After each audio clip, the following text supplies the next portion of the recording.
Too? Yeah, you know, it's easy at the end to try to slow down before the line, so give a little motivation to keep pushing through the line. And I think the kid that won, he actually beat the record time. So yeah, I think he ran like 4.7. Well, you talk about your dad too, because obviously, you know, people don't read about or hear about that. Can you talk a little bit? You mentioned it a little bit, but obviously, you mentioned that if it wasn't for him, you know, you wouldn't be here. You wouldn't be playing for the Bears. Yeah, stuff like that. I have no idea where I'd be if it was for him.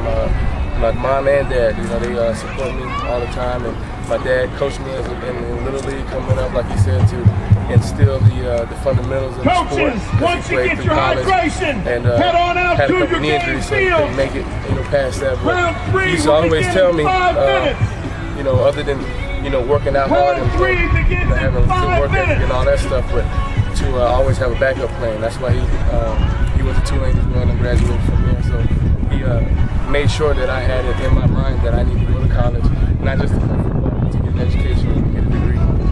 Was he tough on you? But obviously, you know, he loved you. Yeah, look at him. He's like 6'4", 300 pounds, you know, big D lineman. So, you know, I was scared of him growing up. Yeah, I ain't afraid to say it. But yeah, my dad was a tough guy, but you know, when you look back on it now, you appreciate it because, you know, without that discipline like that, I wouldn't be disciplined enough to do the right things now, make good decisions, eat right, take care of my body to, you know, be able to support my family and do the right things like that. You know, and with the Bears too, you guys, you know, you got minicamp coming up. I mean, how do those things help you out? I mean, I know, you know, it gets you in shape, but how do other things help you out? Because, you know, you guys are looking that you could, you know, really do something again this year. Yeah, it helps out a lot that, you know, when you're out there in OTAs, you get to do football-specific drills where you're kind of fine-tuning what you already have.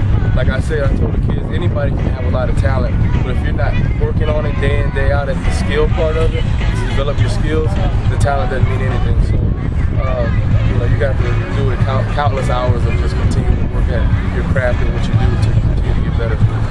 Did a camper or two, did they, I know they all gravitate towards you, but did one or two that you kind of like picked up on and kind of like, you know, because I saw you, pushing the one young lady, but was there something like that? A certain a couple of the smaller kids.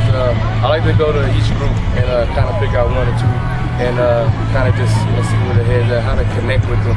Because it's difficult. They're looking at me, they're kind of scared because they see a big football player. But at the same time, I'm a big kid and I like to have fun out here. So just like when I wish the girl she won't have that chance to get out here and run with her friends and stuff. So that's as close as we can get to her being able to do that. So that was an awesome time for me to be able to push her down through the race.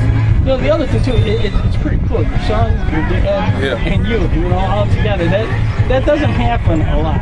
Yeah, having my 3 generations of us here, and it's Father's Day weekend as well. So very blessed to have them in town, and be able to work with my dad and have my son, and for him to be 3 years old out here, being able to learn this stuff at a young age, it's going to make him appreciate that when he gets older.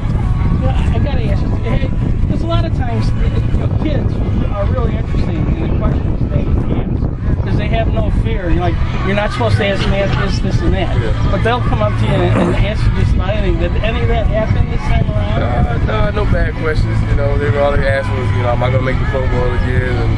And just stuff like, are y'all gonna beat the Packers and stuff like that? So I tell them, of course.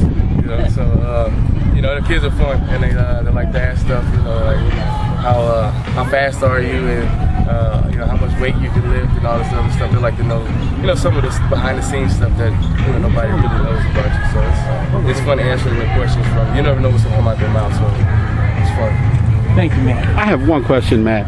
I follow you through a couple of social medias. I've seen this year the chemistry in that locker room has been phenomenal. Well, there's any expectations that you think, or a different atmosphere that you see in this year or feel inside that locker room? Yeah, I've been asked that question a lot, but through the atmosphere in the locker room, we picked up a lot of great players through free agency. We drafted a couple good guys, and we got the entire offense back. So the expectations of ourselves is higher than anybody's expectations are going to be of us. So what Coach Trestman has been talking about, the entire team has been talking about, is Grant Park. After that parade, after the Super Bowl, we had that parade and everybody meet up at Grant Park. and that's the goal. Is to get in the playoffs, go through that, make the Super Bowl win, and have the parade back here in Chicago, and be Super Bowl champions. Thanks, Matt. Guys, I gotta take Matt. Thank you. Thanks, man. Thanks, Matt.